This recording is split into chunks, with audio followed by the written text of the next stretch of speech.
Tem algo que as pessoas às vezes perguntam assim, Fernando, você largou a medicina? Eu falei, não, agora que eu me sinto médico. Agora eu me sinto médico, agora eu consigo trabalhar com o cliente, entender de onde veio a doença, para que serve a doença e o que esse cliente precisa fazer para sair desse lugar. E os resultados são impressionantes, como todos que me antecederam e outros que virão, estão vendo isso. E aí fica, por que será que ninguém está olhando para isso, né? Porque é uma coisa que, pelo menos para nós, é tão óbvia, mas aí me vem histórias da medicina. Por exemplo, quando veio Ignaz Semmelweis, naquela época não se sabia nada de doença contagiosa. Ele trabalhava no hospital e via uma série de mulheres que davam à luz e morriam de uma febre que dava no puerpério, febre puerperal. Era uma infecção. E não se tinha noção de onde vinha aquela doença. E os médicos, na época, querendo saber a doença, eles usavam um avental. Esse avental que eles usavam era tudo sujo de sangue e de pus, porque o avental, quanto mais sujo de sangue e pus, mais o médico era potente. Então, assim, eles iam fazer a autópsia, a mulher morreu, abre, tinha um quadro de sepsemia, então tinha pus lá dentro, mexia, enxugava e depois ia fazer o parto da próxima que estava lá.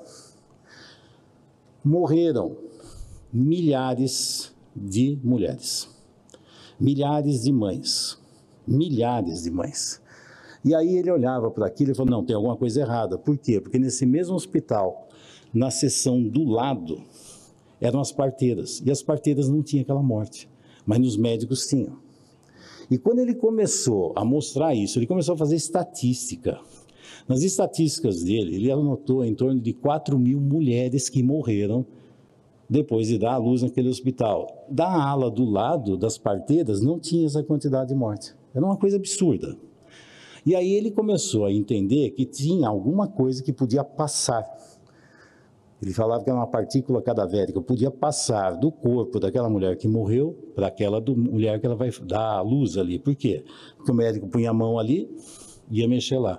E isso ficou muito forte quando um amigo dele, fazendo autópsia, um estudante feriu o dedo dele com um bisturi, e né, quando feriu o dedo, ele infeccionou, morreu, teve o mesmo quadro, sepsemia, quando foi fazer, falou, tem uma coisa que passa do corpo dessa mulher, desse corpo doentio, e aí ele promoveu algo, que foi uma coisa simples e maravilhosa, que era assim, antes de atender os clientes, lavam-se as mãos para tirar as partículas cadavéricas. O resultado foi impressionante. O índice de mortalidade caiu absurdamente. Qual foi a reação da classe médica? Ficaram felizes da vida? Não. Resumindo essa história, ele ficou, quase enlouqueceu, aí depois ele começou a ver que não era só do cadáver, se tinha uma pessoa viva que estava com infecção também podia passar. Aí ele promoveu lavar as mãos antes de atender qualquer pessoa. Aquilo foi um rebuliço, porque que é isso? Lavar a mão? Não pode, isso é um absurdo. É engraçado quando a gente escuta esses absurdos, né? Esses comentários de gente que não sabe nada e depois fica assim, que é isso? Vai trabalhar lá e ver como é que funciona. Para ter uma noção, ele foi internado no manicômio, levou muita cacetada, porque na época o tratamento para louco era dar paulada e ele morreu cheio de pauladas dentro do manicômio. Esse é o destino das pessoas que falam a verdade. Então, quando você traz uma mensagem, ou você ataca a mensagem ou o mensageiro, porque para manter aquele status quo, porque se os médicos descobrirem que tinha uma chance de salvar tantas mulheres e eles não fizeram, adivinha de quem era a culpa? Ou a responsabilidade. Então é melhor sumir com ele. Hoje ele tem uma estátua numa universidade lá na Hungria com o título do Salvador das Mães.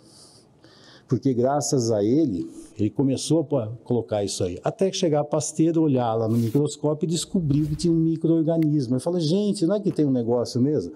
Aí a partir daí apareceu a noção de ter uma doença contagiosa.